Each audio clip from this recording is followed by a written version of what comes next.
been a month or two since I did this project now, so everything is put back together and painted aside from the hallway walls. So I just wanted to show you the end result. So the part up there is painted, but the wall is not, so there's not much of a contrast. Things turned out nice on the doors and they still close. This room, there's a decent contrast between the frieze and the wall, so that's pretty cool. Now on to the next project, of course. So there's stuff happening as usual. The doors all turned out nice. The painting in aluminum looks nice. So that's all good. Hopefully I'm not spinning too quickly. I've been trying not to do that in the videos. And then in this room as well, you can see the frieze is not as pronounced in here, but it's done. So we need to buy lights. That would be the next step.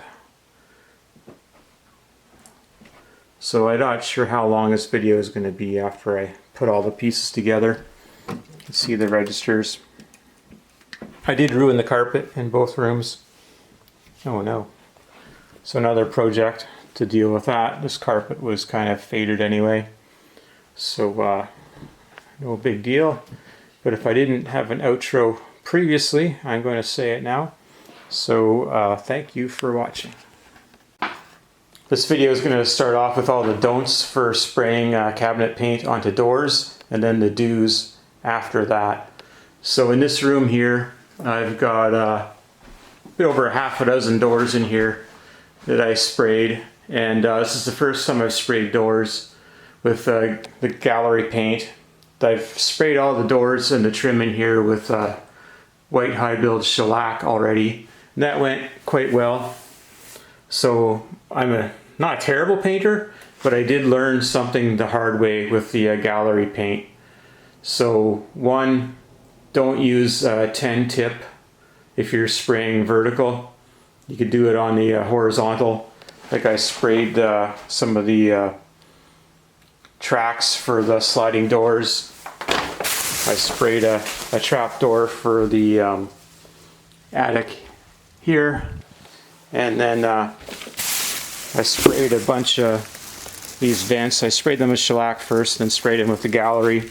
Turned out fantastic. But with the spraying vertical, you've got to be super careful. So my original approach was I sprayed this door first with the gallery. And I stopped. I waited and recognized I made a couple of mistakes and adjusted. So the next door is better. So I shot the whole room here. And then I looked in my sprayer. So I've got a gallery GX or Graco GX19. So it's a hopper model. I'm quite happy with that, but when I looked in the hopper, I'm like, oh my god, I've used way too much paint. So then I turned down the pressure, did a couple more test shots on the floor here, and went on to the next room, and used a lot less paint, but ran into a couple problems still. So hopefully we can see this, but you can see I've got some runs here. It's pretty depressing. But I'm sanding them out in the other room and it's working out pretty good. So I'm not going to complain about that too much. It's absolutely terrible at the top of the door. So I put some plastic on the walls and I was trying to like shoot to the top of the door and come down, but I wasn't getting quite clear of the door apparently. So the tops of my doors all have runs on them. And it's not terrible. It's on the tops, it's a bit of work. But what else did I learn here? So one, having the plastic on the walls protects the walls. I didn't want a heavy buildup on the wall. But what I found was that if you leave the door laying flat against the plastic, it lifts up and it sticks to the back of the door. So I've got problems on the back sides of the doors where it actually started running down the back. So that's clearly way too much on that door. Got better as we progressed. You do need to have some wood down if you're going to spray standing up, but I decided not to. It's certainly faster because you can spray 15 doors pretty quick, but I'm going to slow it down and do it a bit differently, as you'll see in the other room. I like using cardboard on hardwood floors, so I bought some for this house, and it's a freaking mess. So every time you walk, the cardboard moves around underneath of you. Even if there's something heavy on it, the cardboard moves, then you can't move it back because it just tears. So I'm just using the painter's fabric instead. So I had to gut the room and start over for that. Another problem was I was trying to get ventilation, which you need. You really need it with the shellac, and it's kind of forgiving for temperature. But for the gallery, you need it warm. So it's about freezing outside right now, and I had the windows wide open. And between the thickness that I'd sprayed and the temperature that it got in here, it did not cure fast enough. So it wasn't like a 45-minute cure. It was like an overnight cure. So this all played out like a week ago. I had to go away for some work stuff, and I'm back now. And I'm just dealing with it now. So now manage the temperature. One thing I did was I got like a chamois on a stick here. That worked really good for the initial dusting. And then, so you chamois the whatever you're going to paint, and use a paintbrush and you wipe off the bottom tracks because anything's going to fall down there. And you can vacuum the doors, but still wasn't good enough. I ended up getting some like paint pimples. It's kind of weird that whatever's in the gallery paint, like if it finds an impurity on your substrate, it's going to erupt like a volcano. So on the doors, not a big deal, but on a product like this, it's kind of hard to see it, but it's got like a bunch of lines on it, and I've got some pimples in amongst the lines, so I'm going to have a pain trying to sand that. Now I did spray one piece of oak,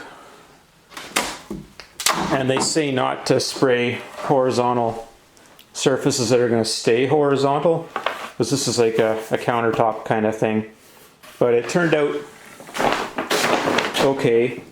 You can see some grain through it, which I am fine with, but it does reveal that you got to have a super job doing any contouring, sanding, or beveling or anything, because this paint, even this is like a 20 Sheen in Oxford White, which is a Benjamin Moore color. It doesn't hide anything. So you could get like a bit flatter color than this, or not flatter color, but sheen. But that's sort of, I wanted to play around with the 20 Sheen. I wasn't entirely sure what to do. I found I had that little piece of plastic there poking out underneath the door. As soon as I sprayed the door, it flipped up, stuck to the door. That's super annoying. So you don't want that. So don't have any plastic kicking around that can do that. I did bump a door with my hose whip in the other room. That's something else that's kind of annoying. You can't entirely recover from it. Like when you're spraying this shellac, it's quite forgiving. You'll see what looks like a run developing, and then it just kind of sucks up and goes away. Whereas with the gallery, when you've got it on heavy, like you look at it and like, oh man, it looks slick like a nice big jelly bean. But then 20 minutes later, it's all droopy. It's more like a melting thing, a bowl of ice cream. So I'm not good enough necessarily. I don't want to have to do a bunch of retakes on this painting. So I'm just going to spray 6 flat at a time rather than doing 15 standing. Another thing that I found was that when the doors are on an angle, like you need to maintain your gun perpendicular at the same distance. And when you get to the bottom, you got to go down and pop back up. I was kind of angling it, and with the shellac, you get really rough texture on the bottom of the doors when you do that, because it ends up kind of drying mid-flight and sticking to the door. So don't do that. And so I only had like a 4-foot walking board when I was spraying the trim for the frieze. So now I'm gonna have to sand all that because I was trying to shoot a fair distance with the shellac, and it's rough. So I gotta deal with that.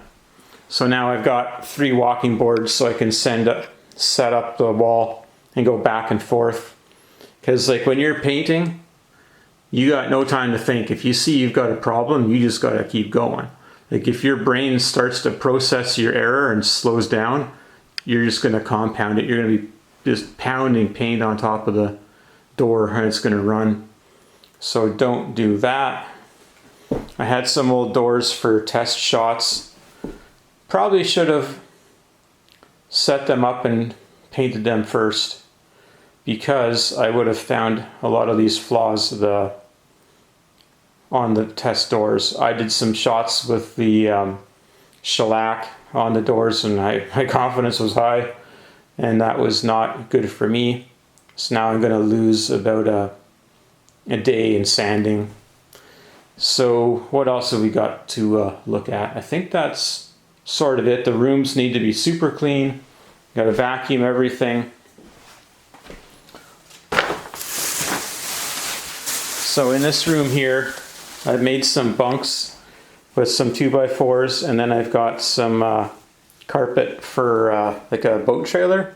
So normally you would wrap your bunks entirely with the carpet, so you could slide it under your boat and not damage it. It's a little bit fuzzy, so you have to vacuum it and be careful with that. I got my sander here. Have extra filters, and then also extra chemical filters as well, because when they plug up or break through, you want to have replacements ready to go because you want to work. You not want to sit around or go shopping or whatever. You just want to keep going. Got my earmuffs. This is a Festool rectangular sander. They also make like a pointy one. Rectangular seems fine. I've got a interface pad here in between, like that's the end of the sander. This foam piece is interface pad, and then I've got the granite. This is a 220, and I've done 3 doors, top and bottom, whatever you want to call it, and I'm not having any paint stick to this sandpaper. It's doing really good. So I waited a week before I got back to this. So I'm really happy I'm not getting any plugging, because if you start getting plugging on your sandpaper, they'll start to smear around and do all kinds of weird stuff. So you don't want that.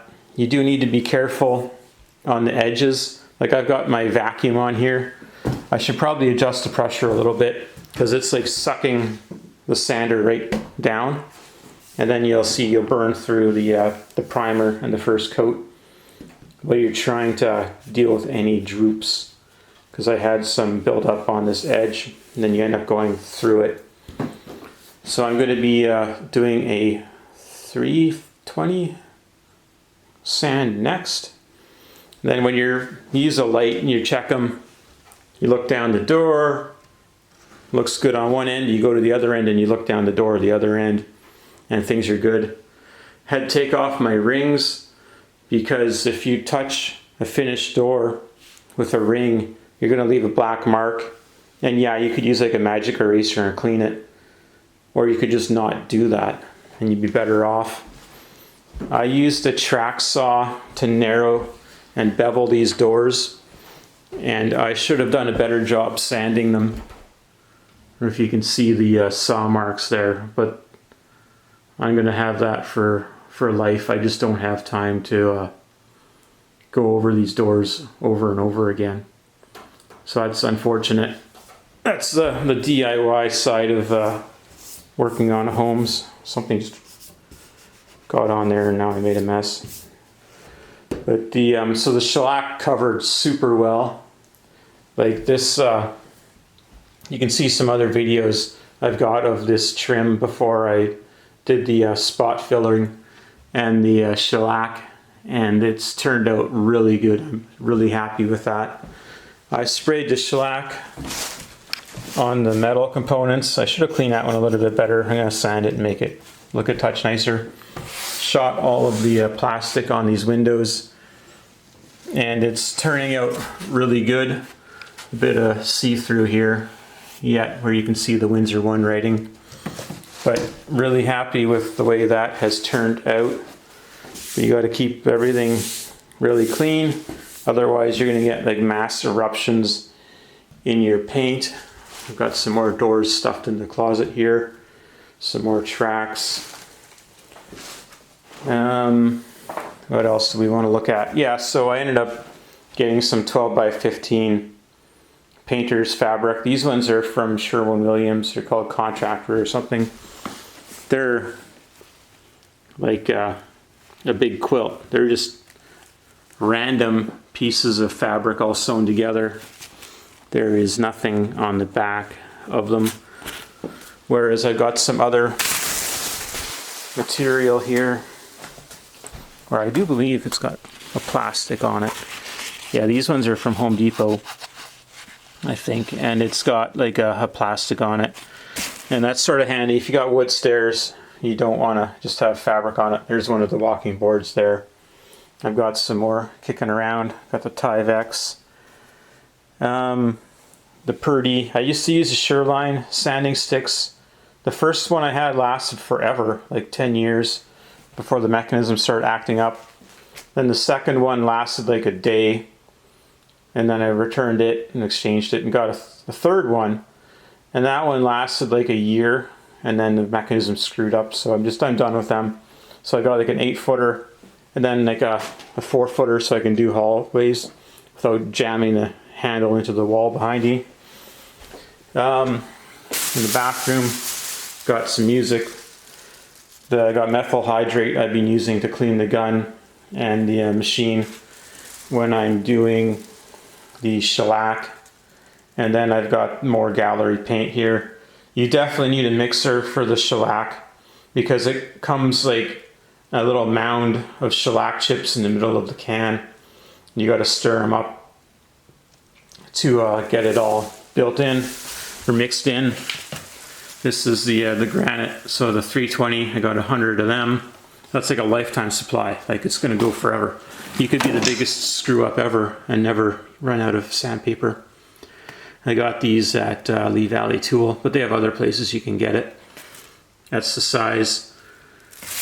I got a little bit of shellac primer in a can here for when I don't want to load up the machine and shoot it. This is the wood filler that I used on the doors and the trim and everything, and I love it.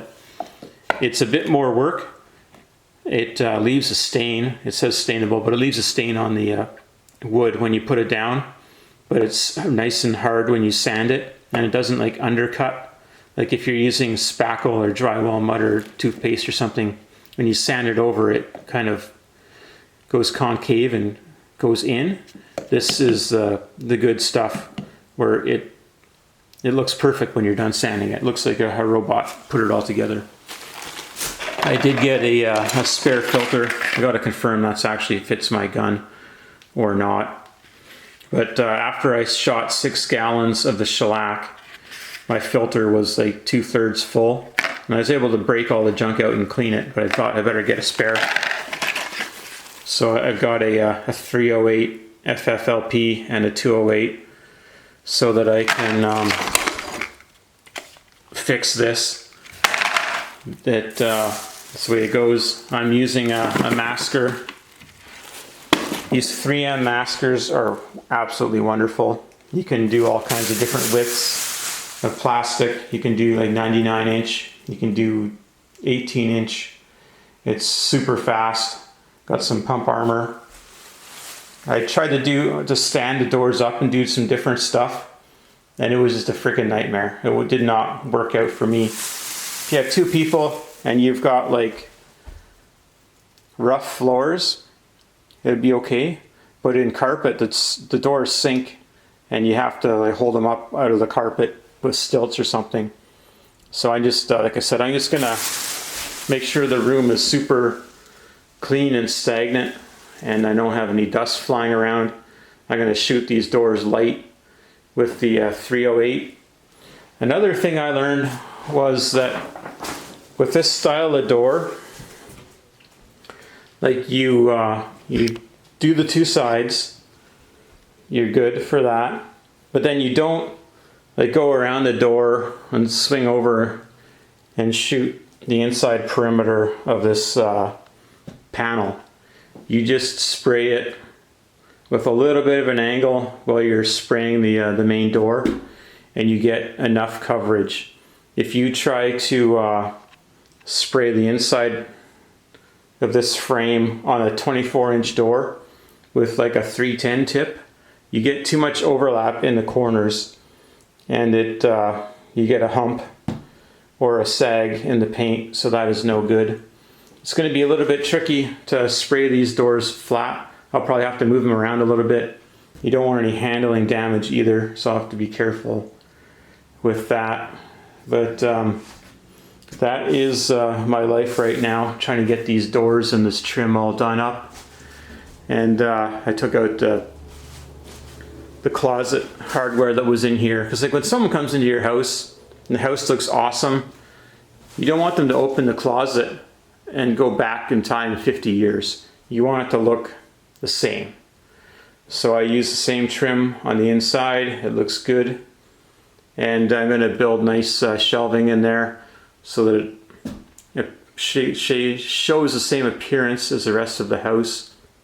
And there's no hidden secrets, no appearance of laziness, and it just looks good. So I will need to wrap these bunks with plastic before I spray, because there will be fuzz coming out of them and they'll be just ruin my day. I got some indoor boots that I just have for painting, and that is handy. And then you can kind of keep an eye on the bottom of them, make sure you're not tracking any paint around the house. So I'll have some more cardboard. I'll put that down when I'm getting back to painting. So I think that's all I've really got to share for right now.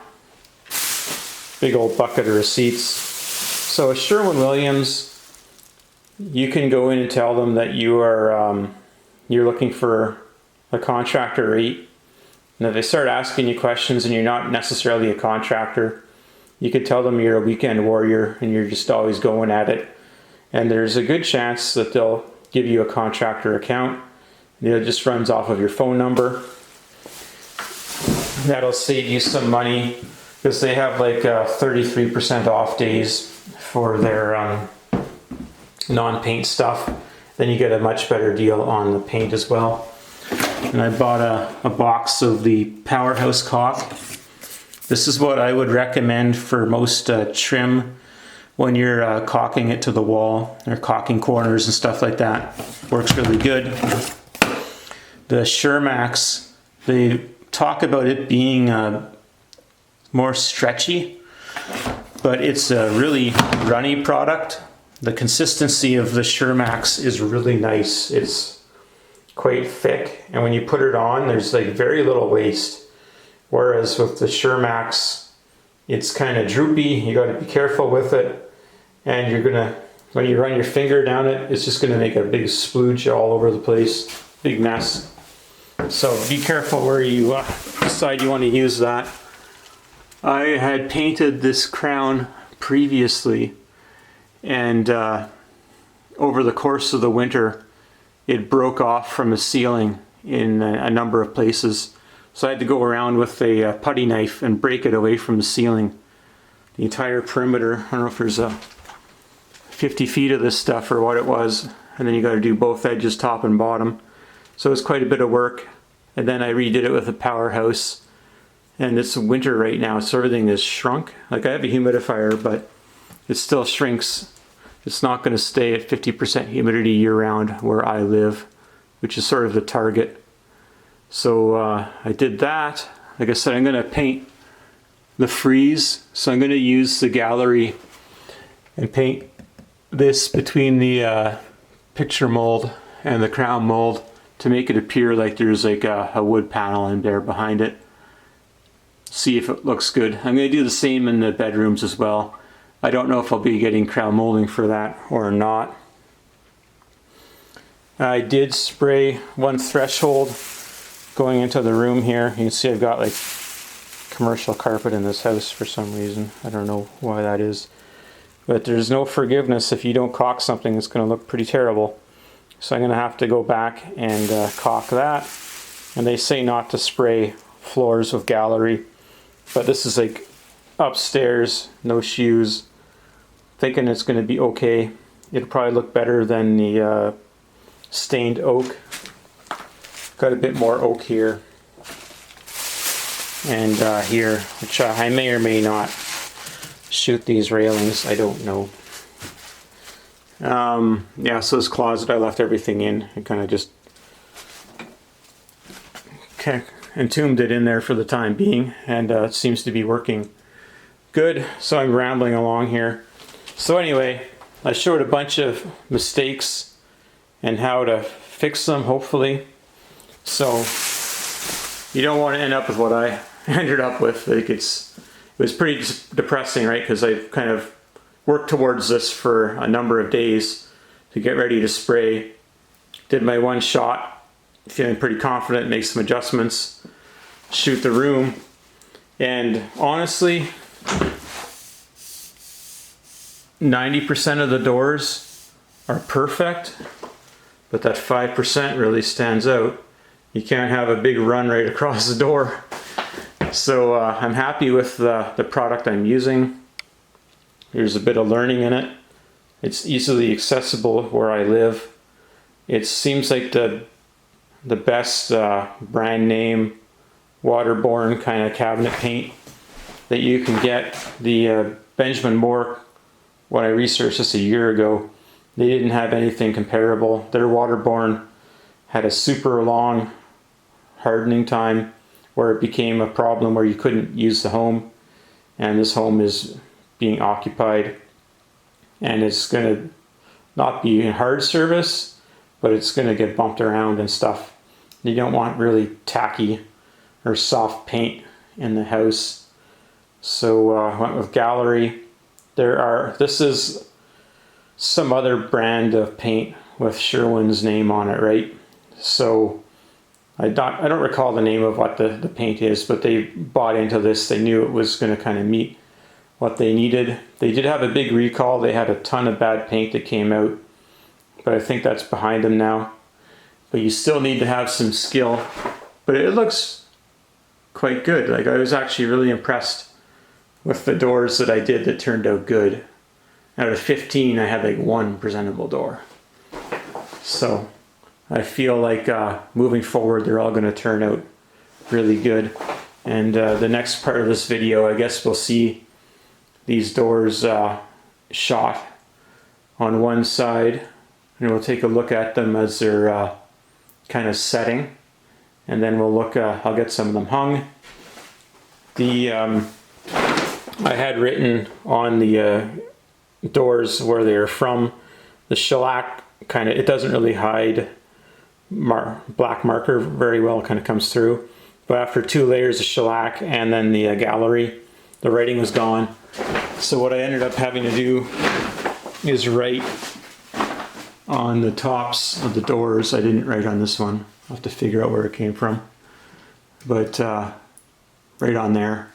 And just, unless you know there's someone that's super tall in a house, you probably don't need to paint the tops of the doors. Some companies, they recommend it just to fully encapsulate them to keep the humidity out. Your call. You can do what you choose to do. But I put one of these doors back up on a bathroom after shooting it several times, and there wasn't enough buildup to interfere with the hinges or anything. It all slid together.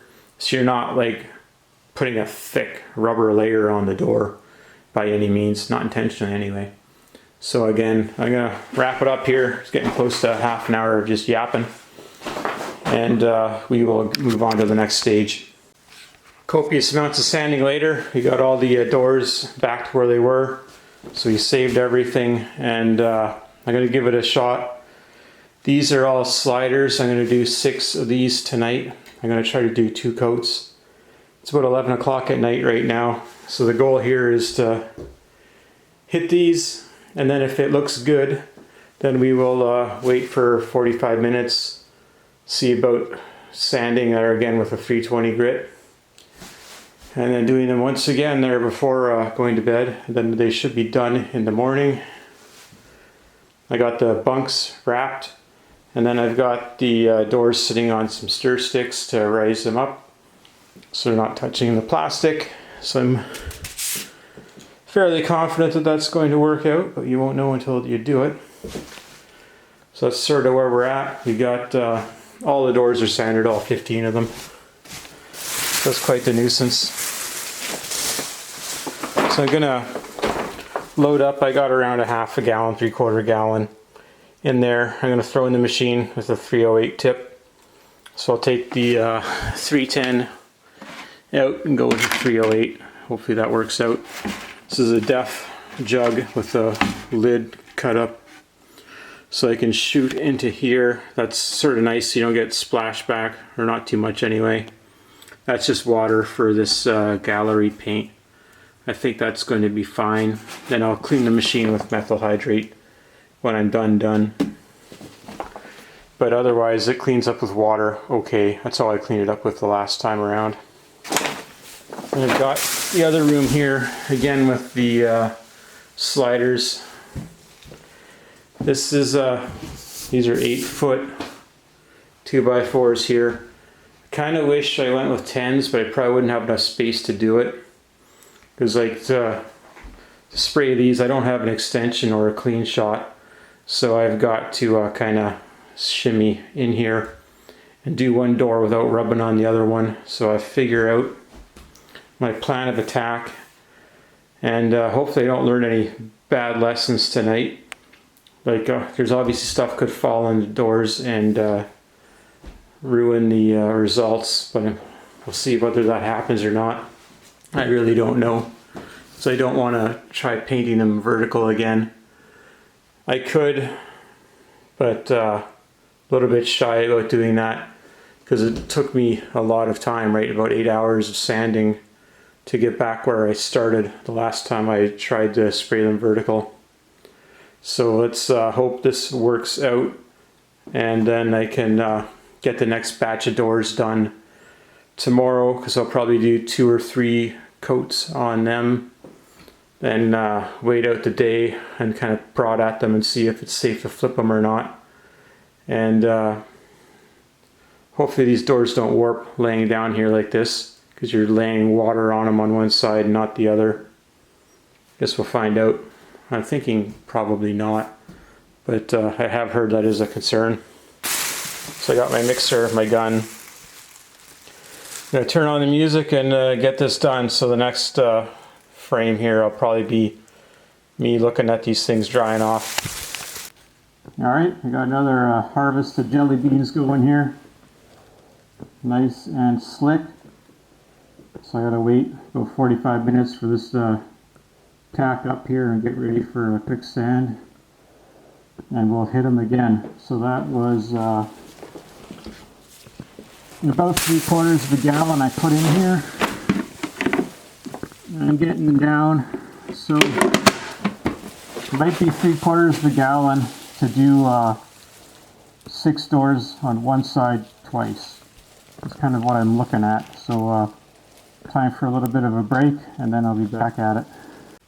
Well, here we are the next morning. So I ended up having to shut down for the night. I wasn't getting the drying time that I was looking for. It was around midnight, and wasn't even touchable, so I had to pack it up. I wasn't going to wait forever. So things worked out pretty good. There's a few spots it would be hard to see, but I didn't quite get the coverage I needed.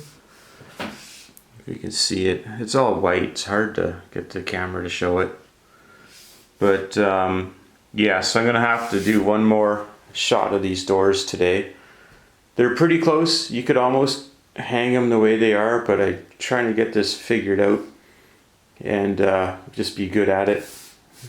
And then the next doors should go a bit quicker, I guess so. Put it that way. So the bunks all worked, so I just have to take the cribbing out from under them, under the doors.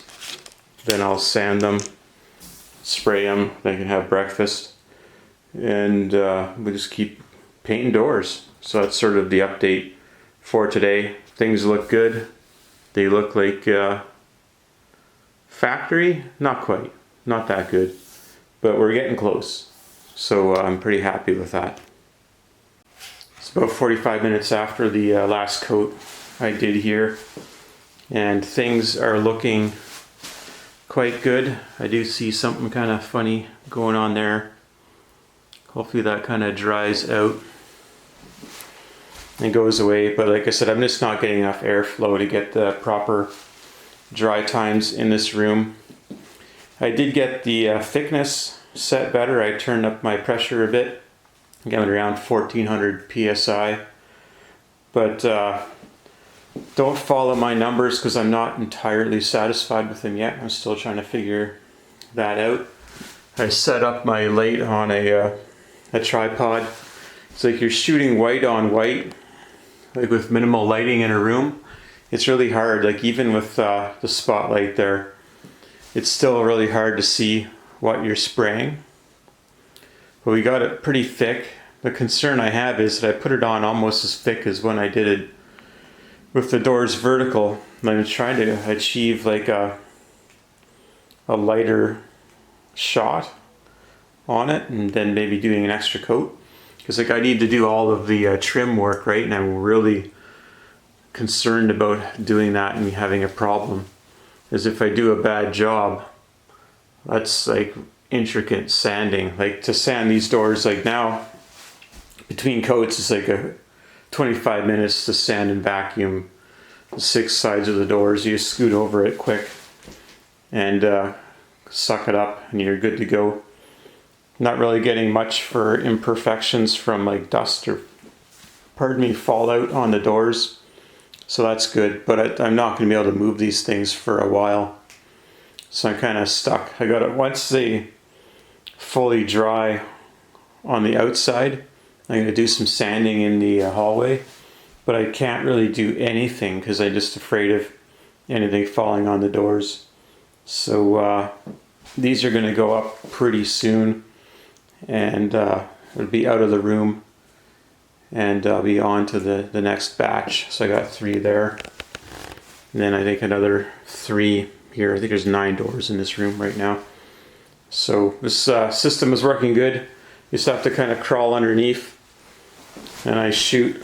So first I shoot this side from over there, then I crawl underneath and I work my way across the door, and then I shoot this angle second last, then I shoot the panel, whatever, rails and stiles, whatever it is, last. Then I will reach over and shoot this edge, then shoot this door, and then I do this door by itself last. That's been going pretty good. Like I said, if I had an extension and a clean shot valve, I might do that a bit differently. And I need to do some insides of cabinets, so I'm going to be getting that later on.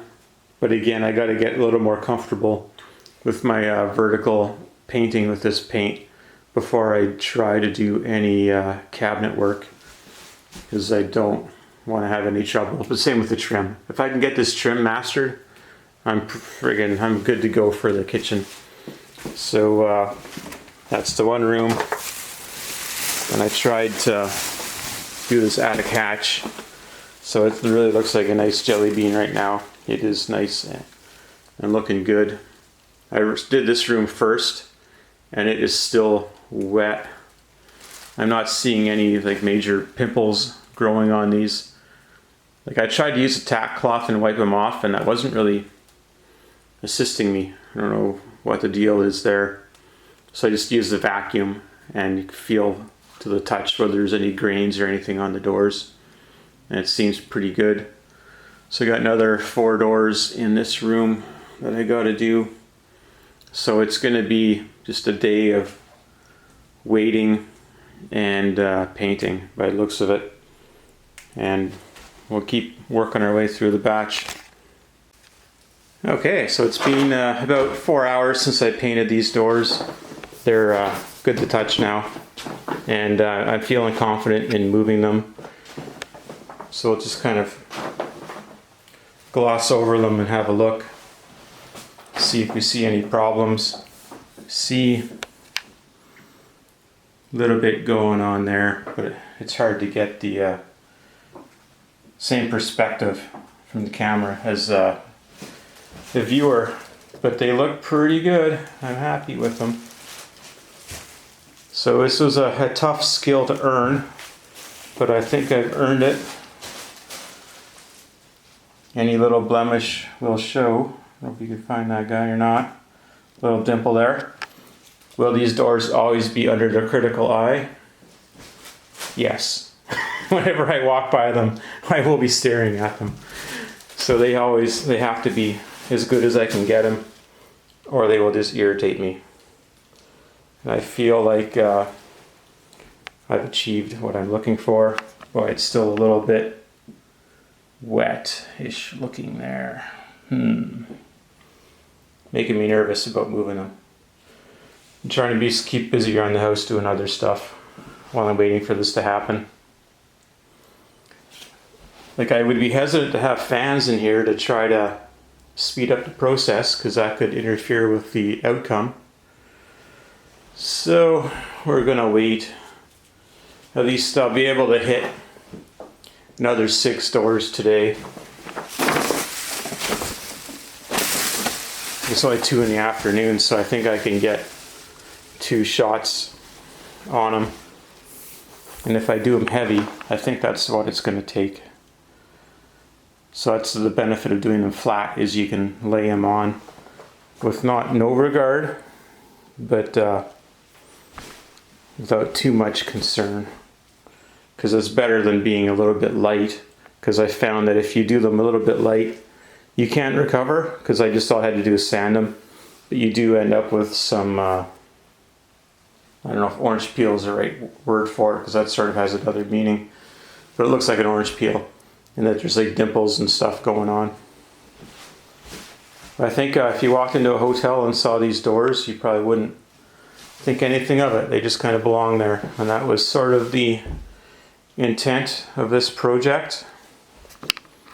So somewhere between lazy tradesman and high-end DIY was sort of my goal. Better than lazy tradesman, but sort of like, you understand what I'm trying to say, is I wanted to make it as good as I could. And for whatever reason, I haven't had great luck hiring contractors. Like, I know they're out there because you see good work all the time, but you have to build that relationship. And it can take a couple test runs before you find what you're looking for. Like, there's a company in town that builds houses, and then they use the cleaners to paint the houses. And it's like bizarre, because like, unfortunately the cleaners are not very good painters. So you come in to look at these houses and they're asking good money for them, but it looks like they've been painted 100 times by a bunch of novices. So it's not ideal. So I didn't want to end up with that. And I didn't want to try to, for the trim anyway, paint it and then put it up. I wanted to have it all in place and gap filled and perfect again before I paint it. So shooting the frieze and shooting all of it, I'm a little bit hesitant, but I'll figure it out. Like, by the time I get all these doors done, I'll have my process kind of figured out. And I'll keep you posted here along with the video here. So over and out for now. Here it is, it's 4 o'clock now, so I got the second batch of jelly beans on the go here. They're looking pretty tasty. They're nice and shiny. There is one door that's growing a pimple. And then this one, I was having trouble vacuuming it. It's got a bit of something funny going on, but this is the first coat.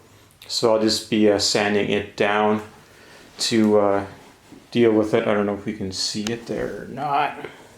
Don't want to bump into it by accident, but it's sort of right around here. But things are turning out good. I did pretty heavy on the sides of the doors, and no issues with droops. One thing I didn't really talk about or think about was that these aren't wood doors. They're they got a hardboard coating on them, and then there's some wood on the edges. So perhaps because of the material they're made out of, they don't absorb the humidity and they just take a long time to dry, and that might be impacting the finish. But I'm not going to take that for granted when I do my trim.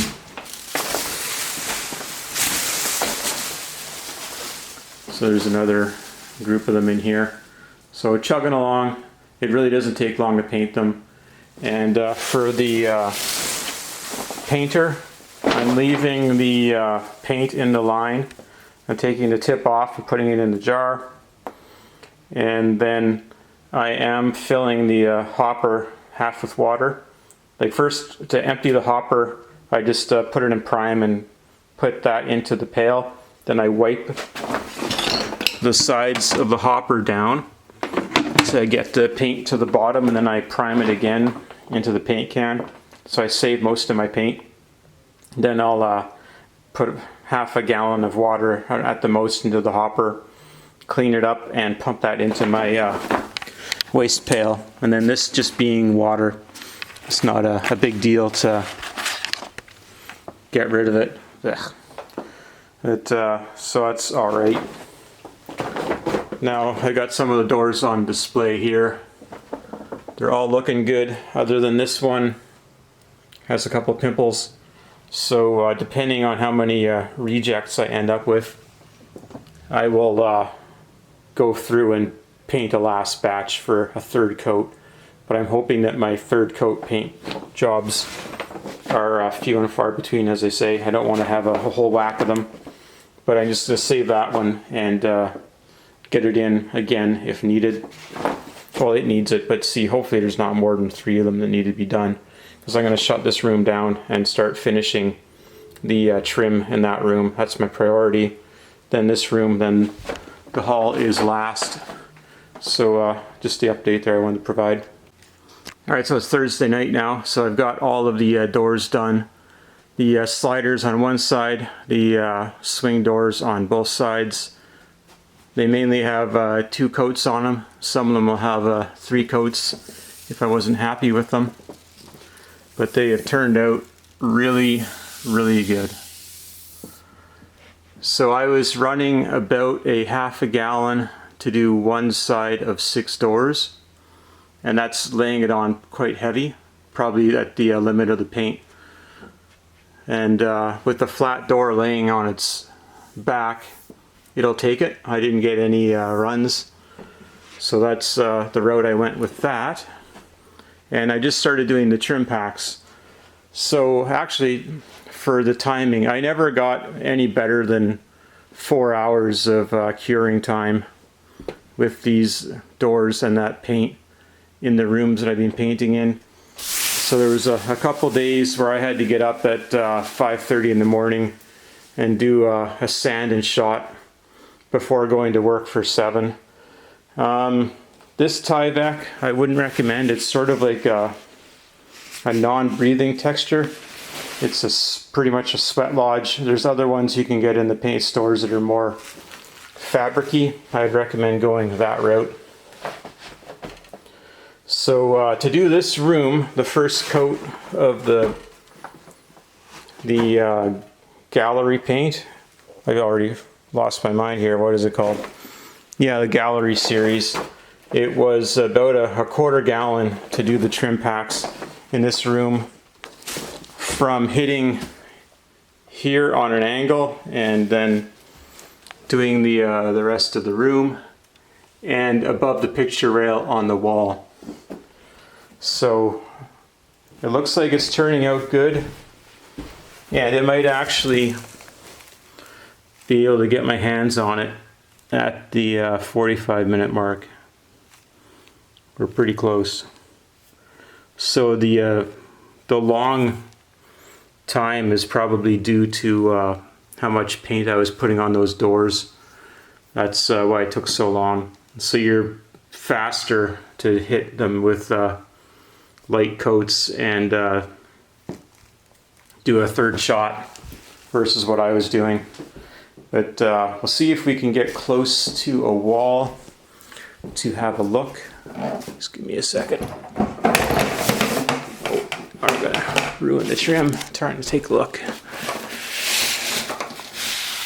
Look at that. Try not to bump the trim with the hose. So painting the drywall, I did get bubbles. It's kind of like when you lay mud on a painted wall, you get some bubbles. And it looks like most of them went away, but I'll have to sand some of them down. I don't know if, yeah, there you can see one. I got like a whole patch of them on the wall over there, the outside wall. I'm not sure if the house is breathing, if that is the reason why. But it stuck and it went on nice. So everything in here, I did the initial sand with 220, either hand sanding on the contours or machine sanding with my Festool sander and vacuum. So including the walls, I did them on with the 220 because I try to make them look kind of like wood when it's done. This was my test shot here, and I did get like one drip here and another drip there. I was trying to shoot into this inaccessible corner, which was a fool's errand. Shouldn't have tried to do that. Things are looking good. I did the closet first, and I just sat down and watched it for a while, and that worked out in my favor. Although closets are a pain in the butt trying to shoot all this, but anyway, got it done. Did 3 passes. I did an angle, the top 2/3, and then the bottom of the trim to do an 8-incher with the 308 tip. The 308 is doing quite well. I would say if you're going to try out this paint, start with trim packs first. It's easier, even on the vertical, and it uses a lot less paint. Like I said, like I'm going to be out of this room for under a gallon, so I bought 4 gallons just before the weekend, just in case, or I didn't have no idea. So now I'm going to have a few gallons extra, but that's fine. It'll take well, I think, to use them in the kitchen when I've got time to do that. So you can start to see how I taped off the room. So doing the taping, you just tuck the tape underneath of the baseboard and then shoot it. You can see I don't have any quarter rounds because there's just carpet. I do have the quarter round in the basement, so I'll have to reshoot the baseboards after we do flooring in this room, whenever that's going to be. I have no idea. Yeah, so what is it? It's like 11:30 at night here on a Thursday. I got to get all this trim painted by Sunday morning. And I got to get the rooms painted, including the ceilings and walls. So I think I'm doing okay.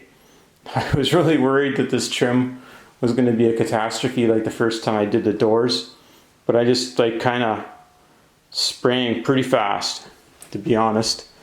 Like this trim here, you can see it looks like I probably shot it a bit too quick. It's looking a little bit lumpy, so I'll just sand it down and I'll have it looking better. Any imperfections in the wood will turn up. So the wood's got to be perfect. If you're looking for perfect, the paint's not going to hide anything. If you've got a bit too much caulking, that's going to show. It's not going to hide that. This door here, I see something funny happening.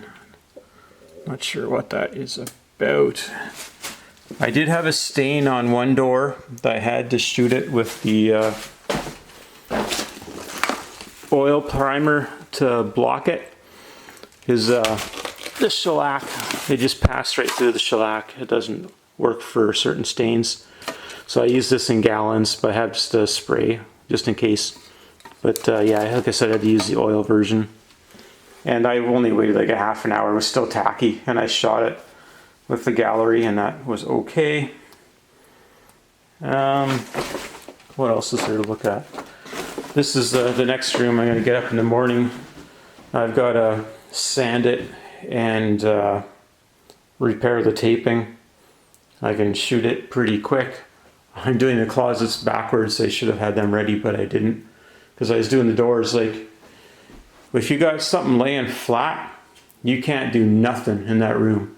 Like, I did just a little spackle right here, ended up on the door. Ended up getting up at 5:30 in the morning to fix the door. So you can't do nothing in the rooms. If you have a clean place to work, that would be ideal. For doing flat, you need a high light that's up in the air so you can shoot down on it and monitor it, because you want to see the sheen very consistent across the door. If you've got a spot you missed, it'll be very apparent. And if you're quick and you're doing your inspection quick, you can hit it and you'll be all right. But if you do a couple doors and see a problem, it's too late. You can't go back to the first door and try and fix it. You're just going to mess it up. Yeah, painted the aluminum. That was fine. Painted the window trim. Looks fantastic. But I'm trying to shoot in an all white room here with the camera. Not ideal, but you can see any caulking issues are going to turn up. This is the first coat, so it's pretty good. Oh yeah, I could sand this tonight. So I'm gonna be plowing through this. That's really good. I did all the plastic on the window, and that's hanging in there. It didn't droop off or do anything weird. I did shellac the window frames first. I did this. I did the handle. Like I said, I flipped the handle while I'm painting, and I flip it back, and it seems to be okay. It's not going to be completely perfect. Happy evening. Things are turning out good. So yeah, trim is so much easier than doing doors, as it turns out. I went and tackled like the hardest thing that you could imagine first off. Which is alright, because I cut my teeth on it. I figured it out. I earned that skill, earned the badge. And really happy with the fabric. It doesn't move around when you're walking on it. The plastic kind of flips up, and it's hard to tape onto something that's being painted.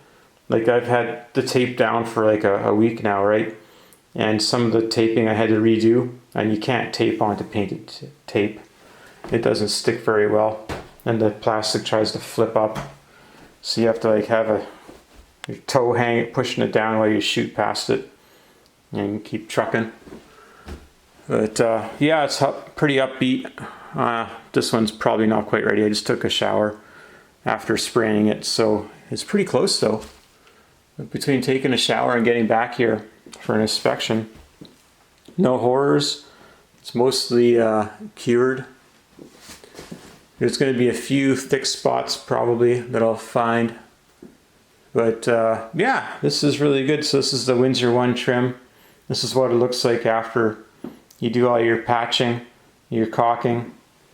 It looks pretty nice. And this is Oxford White, which I mentioned before. It's a Benjamin Moore color.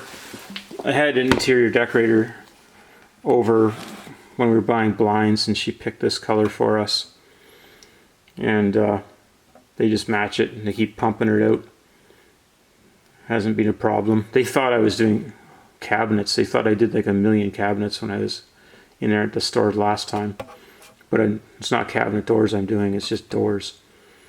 But yeah, the 308 tip is the way to go. I've got a 208 sitting there, which I don't see that I'll need it unless something small comes up. Like, I guess if you're doing a glass door with bars, you might use the 208. I don't flip between tips. I'm not that good of a painter. I don't switch them midstream. I just pick one and run with it. But I'm sure that someone with more skill and experience may do that. It's probably either fixes up the job a little bit, makes it a little bit nicer, or maybe save you some money on paint. I don't know. But I'm not at that point yet. I may never be. But yeah, so I guess we will have another look in this room sometime tomorrow. I'm going to hit it with another coat. And then we'll see if the 2 coats is adequate when you're shooting drywall, or if I need 3. Because like I got to seal up the drywall with those bubbles coming out of it. There's not much you can do. At least it's up high. If you do get some pock marks from bubbles, maybe you won't see it. But at the same time, like there's a bit of a sheen to this. So you can see things from a distance because of what it is. It's not flat. It's satin, so it's one above flat. Anyway, I guess I better wrap this up. I've been yakking for a while here. So yeah, we'll try again looking tomorrow.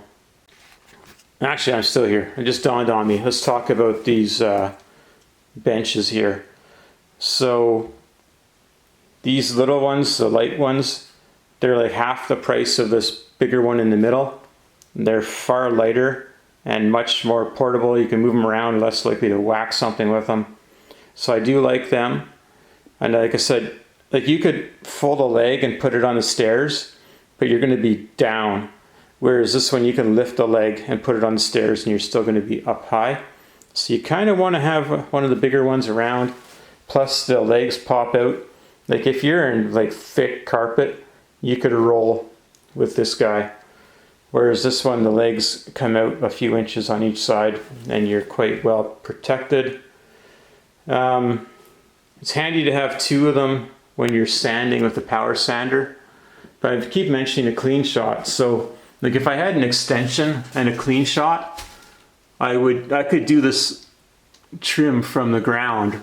So what I did was I shot the top corner, shot kind of a pass in the middle, a pass down, and a pass up. So I was at 4 passes to do a probably a hand's height of drywall, and that was it. So if you had a clean shot and an extension, you could do that from the ground. I couldn't like scurry across on the planks here in one continuous motion. So I did kind of stop part way. So I did it in like 3 sections to do this so that I didn't end up creating any accidents by going along trying to get too much done and shooting too far. So that worked out. So I do like these little ones, and this one's sort of kind of gotta have it, but you'd probably leave it in your truck. You only need it when you take it out when you really need it, because it's heavy, it's kind of cumbersome. Doesn't have a handle in the middle. These ones have handles, you can just grab them. They're like way as much like a pop can. They're light. So that's what I wanted to add for this evening. So I guess it'll be back tomorrow. Here we are the next day. So things cured nicely overnight. Had fairly minor runs. Had a little one up there, just the intersection. Kind of hang out in the same spot a bit too long with the sprayer, and that's the consequence. Starting to get one. You can't actually feel that, but it's you can see it, so that's interesting. So give that a quick sand and shoot this all again. That's from not prepping the handle very nicely. I should have gone over it with a Scotch-Brite or something.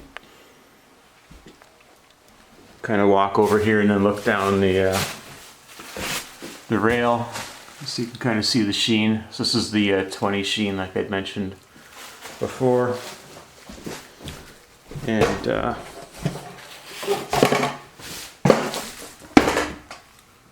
try to get up close. So it'll be apparent that it's drywall, but it's going to be pretty close because I'm going to sand that again. Just sand everything with the 320 for the next coat, and it'll look, in comparison to the ceiling and the wall, the texture is going to be significantly smoother. So it's going to give an effect that it's different. It won't be as smooth as the wood, but it'd be pretty close. So like I said, I just ran down with the power sander on the flat. One ran down with just a finger on the sandpaper to do this curve, and then went down like that. And that was super fast. It goes really good. So the plan for today is to hit this room at least one more time, 3 if it needs it. Then I'm gonna do the, well, it's all gonna happen at the same time. Do this hallway here and this room here. So I got a fair amount of work. But now it's to the point where I'm spraying it thin enough that I can't keep up with the sanding. So the paint is ahead of me, which is good. I'm not waiting for things to do. So I'm happy with that. So we'll keep plugging away at it. This room's got the second coat of the gallery on the trim now. I must have been moving my hand a bit too slow. I did get some runs in pretty much all of the door casings for whatever reason.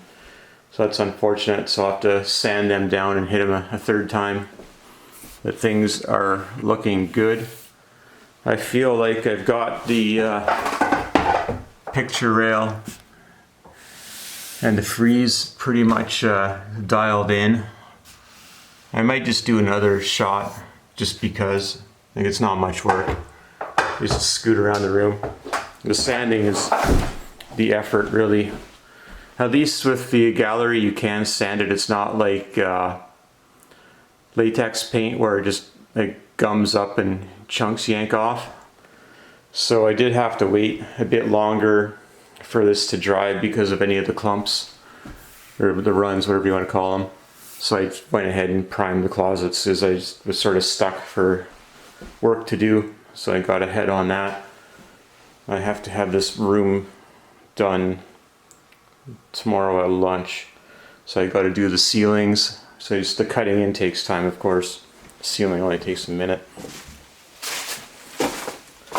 In this room here, so I shot the trim again. Let's have a look.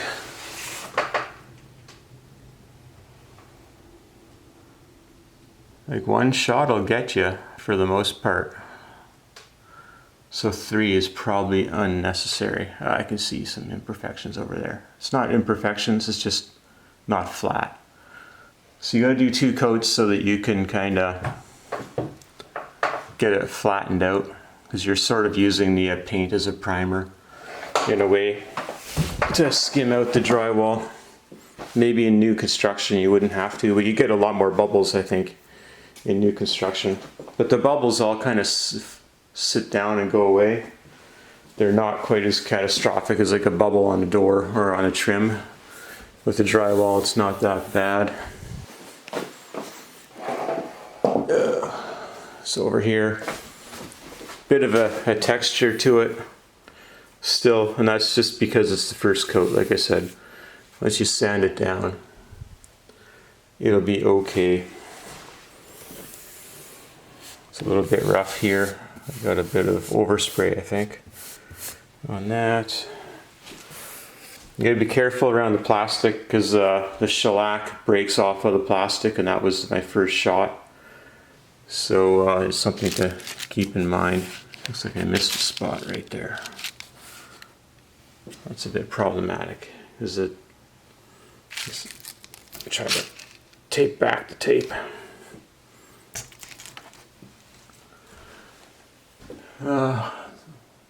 Little gap in that piece of trim there. You can't try to fill it up with the gun because it might run out. But really happy with things, actually. So I just gotta bust my hump here today. Like I said, the 1 bedroom is a priority. Someone's moving back in there tomorrow, so I gotta get it done. The other closet here. I did not really recognize how bad the drywall was in the closets. I kind of wish I had tried to skim out more of it. You won't really be able to see it, but they're lots of compromises on like the viewable portions even.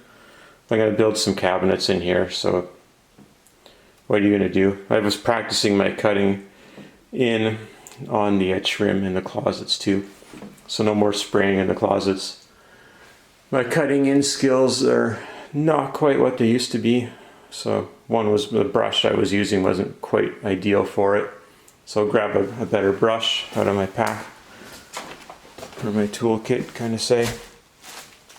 And then in here, I had to get into the bedroom for the night. I was looking for something, so I had to poke a hole in there.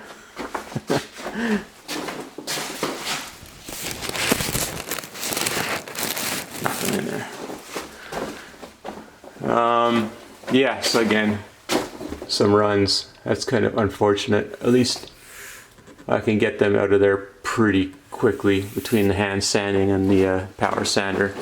I'll get rid of it. That's the only spot where I had a droop in the drywall painting. I don't know if the camera will get it. Happy the crown molding turned out nice. Again, this is just the first shot. Did the attic entrance. This is the kind of staining that I've seen in a few spots. It's almost like it doesn't show up until you shoot the gallery. It's sort of like at hand level. Like I kind of think that somebody must have had something on their hand. They were walking through and they touched in a few spots. But on the door it was like down low on the toe plate, so I'm not sure exactly what's going on there, but I'll have to hit it with the oil to cover that up. It's just going to come through again, so it's not a big deal, other than the spray can spits a little bit. If it wasn't spitting, you could just spray it and then shoot over it shortly after. Had one spot when I was spraying, it looked like I needed to do a bit more sanding down there.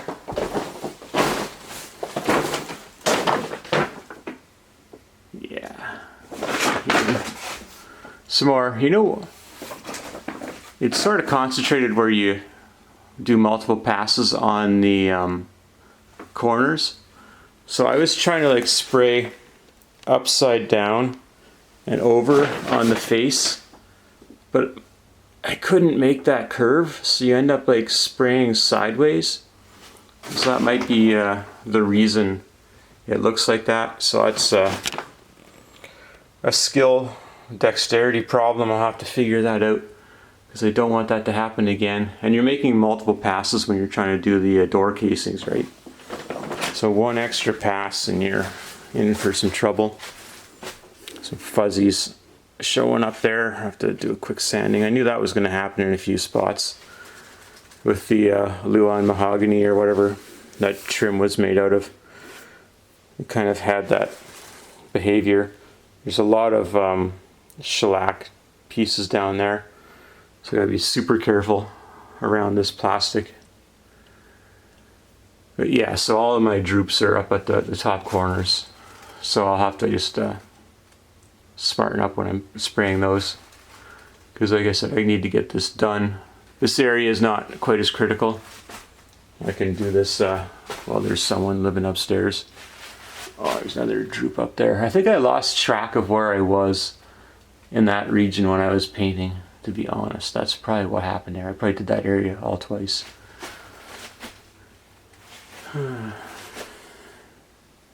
So generally quite happy with it. It's a bit disappointing at this point, but it's going to be awesome. Because the doors turned out awesome. All the baseboard and the picture hanging turned out awesome. So I just got to turn on the music here and work until midnight.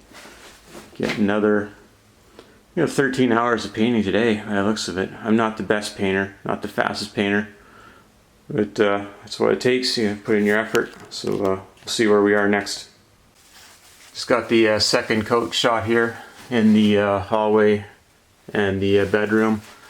I was able to sand out the runs. It wasn't too hard to do that. I'll show you the tool I used, because it was pretty helpful. So it's been about an hour and I can touch it now. There's a few wet spots, so you gotta kind of be careful. But if you had to sand and you're shooting thin, you're gonna be okay. Like I was flicking the gun like a crazy person, trying to get things done on the doors. And even then I still had one here that ran up here, so that's not a big deal because like I don't have to reshoot the whole room. I can just avoid hitting the picture railing there and I'll be okay. So I can just shoot this doorway. You can still see that stain. I actually I couldn't get the oil-based primer out of my can. It got jammed up, so it's still here. So that's kind of annoying. But see if I can get something to work so I can shoot that. It's a little bit heavy up there, but I'm not gonna push my luck. I'm just gonna leave that be. And it'll shrink overnight as it dries out. Like the runs do diminish over time just because like it's just losing its volume with the liquid evaporating.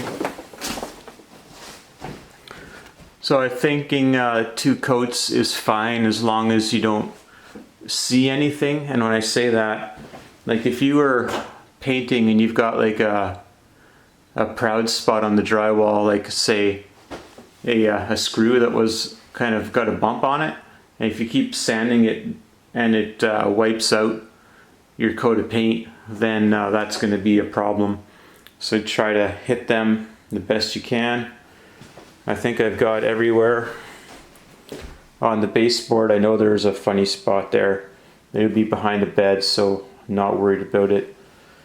And I will have to make sure the beds don't move and damage the trim. So this is really good. So I gotta get the ceilings cut in and get them done tonight. I already did them once like a year ago, so I just need to cut them in and zip over them.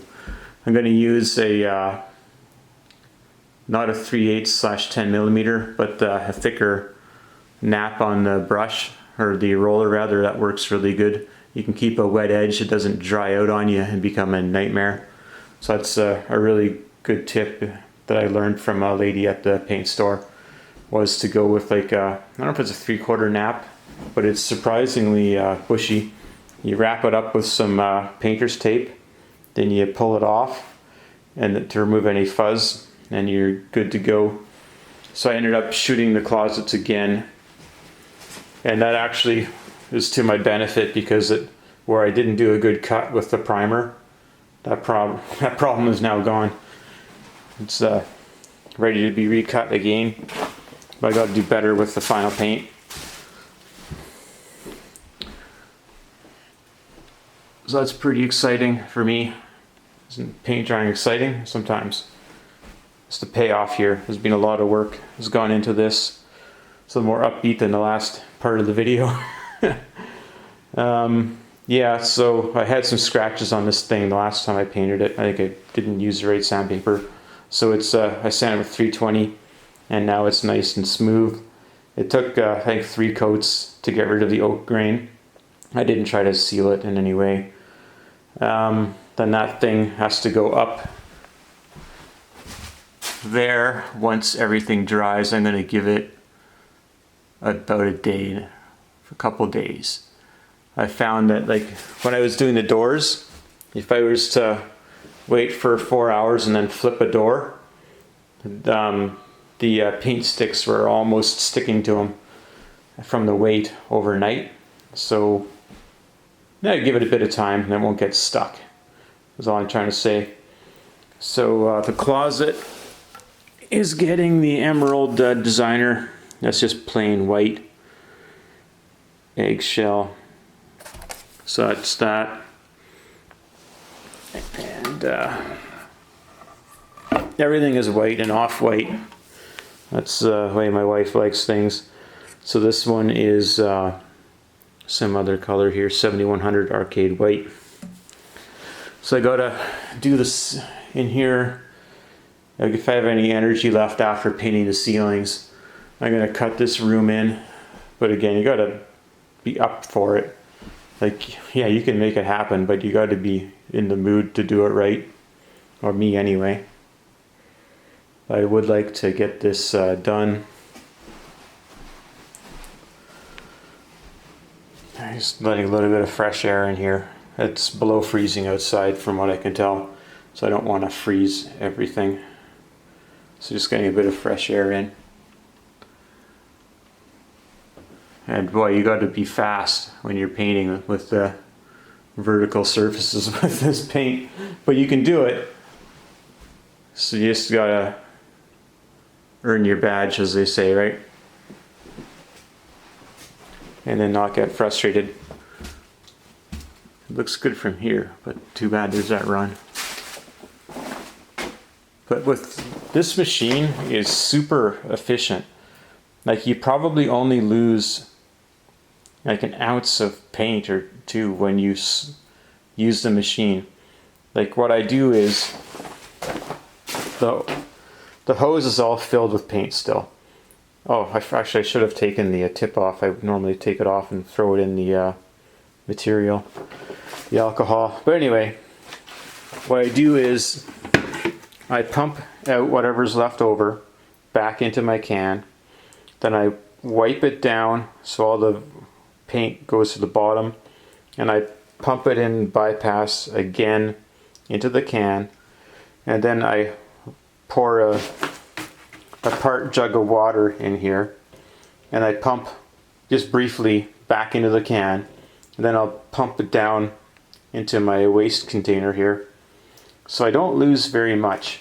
So this is a great option. They do make one of the bigger machines where you can add a hopper to it. This is the GX19. Like they make one of the bigger production machines with a hopper kit. So this is fine for what I'm doing in indoor stuff. Hammering out trim and doors and stuff like that for kitchens. This is a very famous one for kitchen people. And super good. Then the sanding tool. This one here, it's got all these different curves and radii and profiles to it, and it's hard. So this is really good for getting rid of any drips in the paint. As with the power sander, I've got that foam interface pad, so it will not push down any pressure on a high point. You're just like zipping across stuff. So it's got its benefits. And then this is good for doing the mistakes. That's more for just going over areas in general. So it's freaking can failed me here. That's unfortunate. I did clear it out before I put it away. But yeah. So yeah, then there's some more off-white paint here for this room. So the two closets are going to get hit with white. Man, that spider's fast. He was just up here. I don't know how he got in the room because everything was sprayed. He's probably quite angry about the chemicals, but now he's over here in the closet. It's a mutant. Anyway, yes. So yeah, it took about an hour break, and everything is touchable. If you were in a hurry, you could start hanging doors. Let's go see the floor.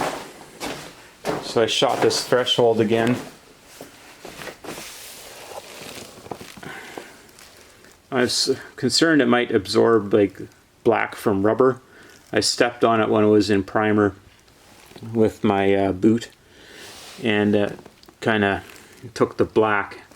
So this, we'll see how this turns out. This might be a mistake, but eventually all the flooring is going to get replaced. Like I said, there's commercial flooring in this room, shag in the hallway, and some more commercial flooring in the bedrooms. So it's just going to get all torn out eventually. So not too worried about that. That's when we're going to throw down the, where's a rough spot? You can see that or not. You have to live with that. But yeah, so the carpet will come out eventually, and we'll be putting in something else.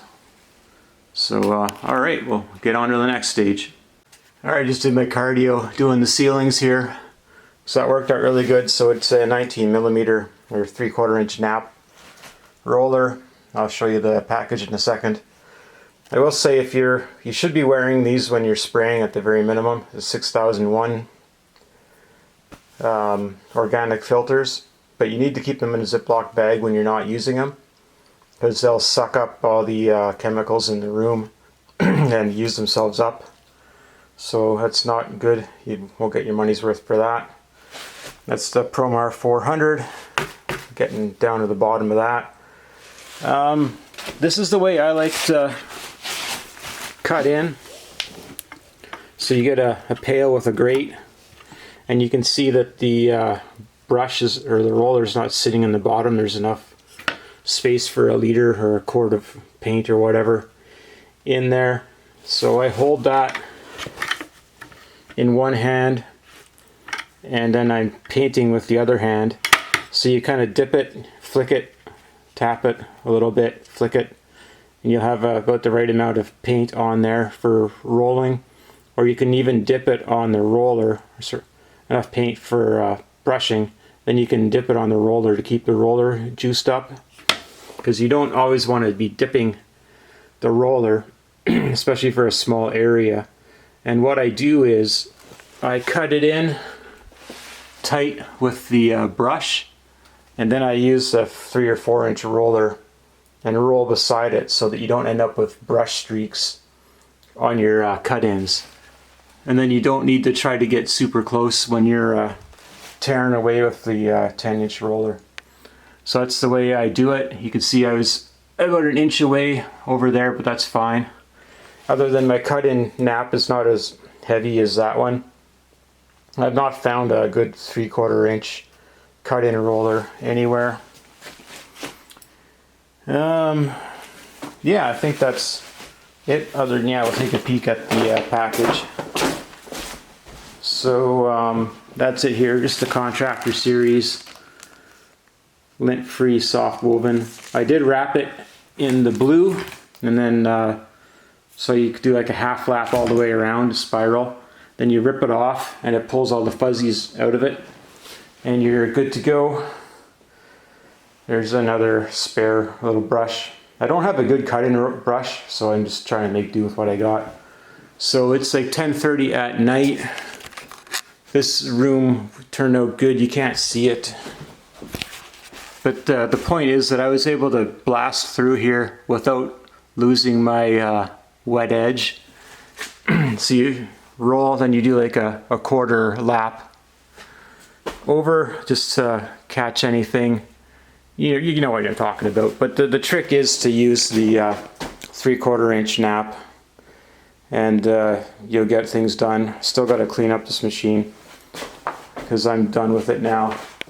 The runs have kind of gone down enough that I'm gonna take my sander out, and I'm just going to brush them off very carefully. I believe I can get rid of them without any showing. So that's the way I'm going to do it. This one over here, there's still a little bit of a bump, but it's not looking nearly as lumpy as it was earlier. So that paint's pretty much dried up now. That mark stuck with it. So yeah, it's 10:30 at night now. I think I'm going to cut in the closets and hit them, and then I'm done for the night. And in the morning I'll hit the closets again for the final, and hit the bedroom once, and then I think I'll probably have to cover the bed with a blanket or something so I can paint the walls one more time later in the week. I'm not going to get everything quite done the way I wanted to, but I'm really close. I'm really happy with the results. So I'll keep plowing away.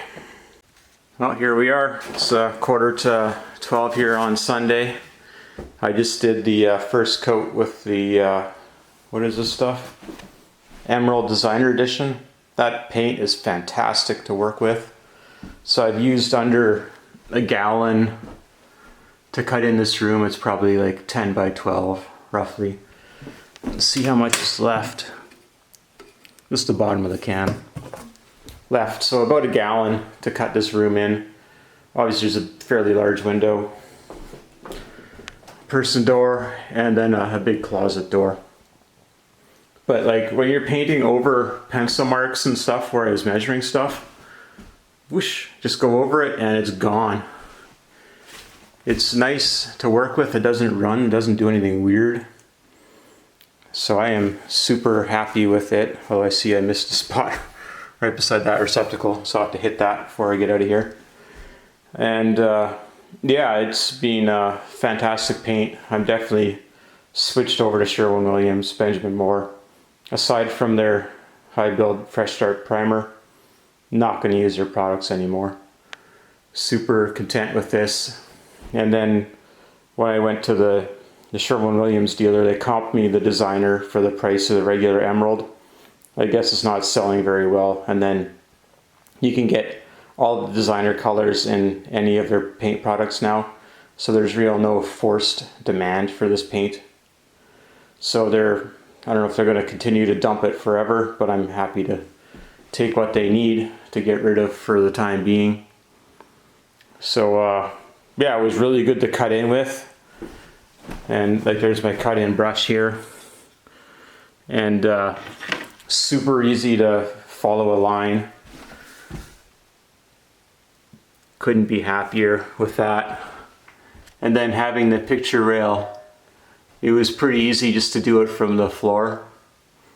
Above the doors, I did have to do it from just the bench, but it was not a big deal. So I gotta drive to Toronto. I'll get back tonight around 6 o'clock, I guess, depending on how traffic treats me. Then I might try to get another coat in here tonight and then set up the room. And then I'll just have to scoot in and do the closets when time permits. So I'm super happy with that. Sustained an injury on my knee. You can see the blood trail going around the room. It's kind of funny. I guess I painted over the cut. But anyway, that was surprising when I saw that. I'm like, oh man. But yeah, so I got the emerald sitting there for the closet. Got my attic patch there. So I gotta, like I said, quickly clean this stuff up, tear it down to Toronto and back. And you can see this room, nothing's really changed, but there's like some marks, like pencil marks. I was using a laser to set up the trim and has no problem covering that.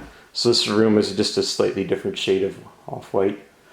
But I'll hit this as time permits. This room is vacant. So I'm gonna do it all in one shot so that I can save a roller, because I just throw my rollers out for my bigger ones. I'm not too keen on washing them, so I just chuck them. But if I was doing 2 coats back to back, I just put it in a plastic bag and then pull it out after, like they say, 4 hours of drying time for this product. I can't open the windows. Surprisingly, there was a couple bugs came in yesterday night with the window open, so spring is in full force. So I think that this is probably all I'm going to show now for a while. Like I got to put up the power blinds. The blind I had, all of the blinds I had in these 3 windows like this, I got them replaced from,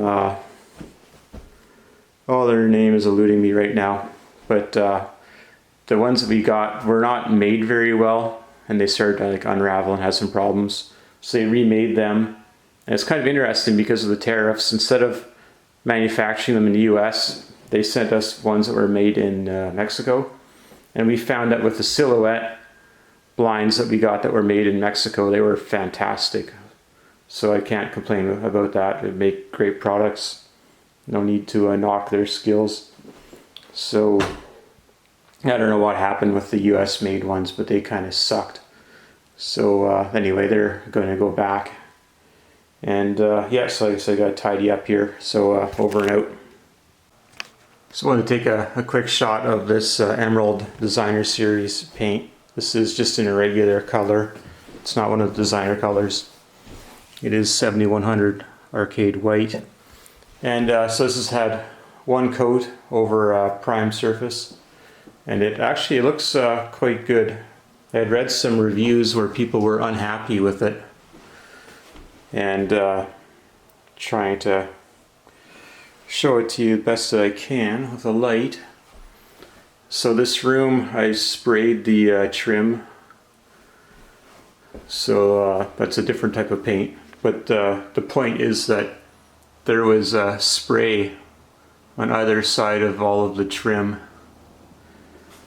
You can kind of see the consistency that I started out with in the closet here with one coat of primer. It's being sanded, and in some cases it's being sanded right through back to the base oil paint. But that's what was going on in this room previously. So I can see a little bit of a difference in sheen around this light switch. But generally I think things are very good for a first coat. I'm just going to give it a quick sand and hit it again. I don't know if we can see it. The camera's not playing very nice. But it worked out really good in my mind. So I was reading the reviews and some people were quite unhappy with this paint. And I couldn't tell you why that is. It seems like it came out really good. Like spraying the trim, I'm super happy with that. So we take a quick look. I just have emerald, plain white. They're all in eggshell. So look at the other room here. This room is in primer still, so it's got marks. It's got pencil marks, and when you paint over the pencil marks with this first coat, it goes over them, no problem. I was just using a laser to set up my baseboard, so I had to pick a reference because there's a dip in the floor. I didn't want to dip my trim, so super happy with this. That's the sprayer I was using. For the roller, I'm just using a 3/8 snap. I use a 19 or a 3/4 for the ceiling. It's just Promar 400, you can't really see it. But it's just a super cheap paint. I think I have any more of the trim. That's emerald. What is everything in here? Emerald. Yeah, so the gallery cabinet paint, that's what I used on the trim. You have to spray that. You can't roll it or brush it. But it turned out fantastic. A bit of a learning curve on that, but if you use a 308 tip around 1400 psi, that'd be a place to start. If you're painting stuff flat on the horizontal, you can coat it pretty thick. But if you're going to be doing anything vertical, you gotta be fast. Like you gotta zip over it really fast, otherwise you're going to end up with runs. The runs start off looking kind of bad initially, but they will shrink quite a bit because the paint loses its thickness. So like I've got a run here, but I'm just gonna get a sanding block and just nip it off rather than trying to recoat it, because you're kind of fighting a losing battle trying to spray it vertical at times. But it's all turned out super good. This is Windsor One trim. So I just wanted to show that to people who are thinking about going with the Emerald Designer Edition versus the Emerald. I haven't used the Emerald regular paint. I had been using the Benjamin Moore paint. I think Aura is their second highest grade paint. And that stuff was a nightmare. It was like really droopy and you couldn't get a good job out of it. Whereas this paint, like when you're mixing it, it feels thick on the drill, and it kind of brushes on fairly thick, but when you're rolling it, it's not bad. It's not thin, it's not thick. It's just like the right consistency. So I'm just gonna get set up here. This room took almost an entire gallon to cut it in and also to paint the walls. But then I sprayed the trim paint on the wall for the frieze above the picture rail, so that doesn't really count. So I did a pretty narrow band in this room, given there's a bigger window, a regular size door, and then a closet door here. So I don't know if this room is a 10 by 12 box with a closet in it, more or less. But you can kind of plan to get a gallon in this size of a room for each coat is about right. So there's not really any need to show the second coat, so I'm not going to. Like if you wanted to, in this case, painting over white, one coat was fine with pencil marks, but the second coat's just gonna finish it off. And then like I had a drip from the ceiling paint, so I just have to go and sand it over quickly, and then I'll have that all dealt with. Oh, and the paint doesn't flick, so I didn't cover my baseboards when I was painting the walls. There's no flicking or anything dripping down or anything. So that's good paint management on your roller, and you should be fine. So anyway, I just want to show this, so thanks for watching. Just got back from Toronto. I'm going to give it a second coat. The first coat looks really good. There's maybe a funny sheen around this light switch, and then where I kind of came back and coated by this receptacle. You can't really see it unless you put the light on it, but generally the room looks really good. It doesn't need to have a second coat by most people's standards, but I'm going to do it anyway. And yeah, so I'm happy with that. So we'll get another coat on here and take a look. A couple seconds later, we got the room painted again. So I am shocked at the recoat quantity of paint. I had about an inch of paint left in that pail there, and now I've got like 2 inches gone out of this pail. It took like 3 inches of paint to recoat this room. It was so like effortless. Like with the first time when I was painting the primer, I'd have to reload to do a full vertical on the wall. And with the on the recoat, one load was fine to do a full vertical, and no concern of running out or running it light or anything. You didn't have to mash the roller on it to get that. So I'm really happy with that. So I guess we'll get this room tidied up. It'll dry up a lot faster because there's like half as much paint on the wall, which is good. And we'll get this room put back together. Alright, so I decided to put a couple more shots into this quickie video here. So it turns out that on the recoat, you don't need to use that much paint. It's about half of what you would normally use on the primer. So it's like half the work because you have to load the brush or the roller half as many times as well. You get a full vertical with the roller. I only used about 3 inches of paint to do this, so I've got enough paint to do the room a third time if some mishap occurs, or if you were to move out, you could have enough paint for your moving out paint job as well. So I'll just shut off the camera and we'll go look at some of the doors. Here's some of the doors that I painted, and they came out like so nice, like jelly bean quality. Super happy with this. To paint these doors, I would estimate that it would take a gallon of paint to do 6 doors, I'm thinking. It's a half a gallon to do 6 doors on one side. So yeah, a gallon, and that's laying it on pretty thick and doing it with the doors flat.